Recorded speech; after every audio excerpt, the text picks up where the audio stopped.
Let's make a Cubanada.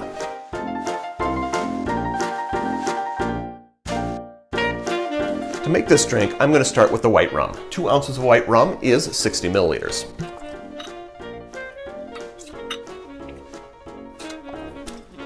One ounce of your maple syrup. 1 ounce is 30 milliliters. And note, I do not make my own maple syrup. Finally, lime juice. 1 ounce of lime juice, which is 30 milliliters.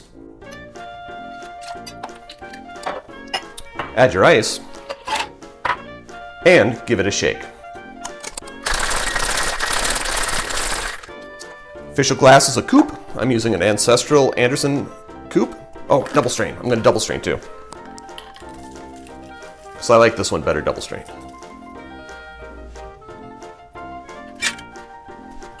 Garnish is a lime wheel, a lime twist, or a lime wedge, and I'm using a wheel today. And there you have it.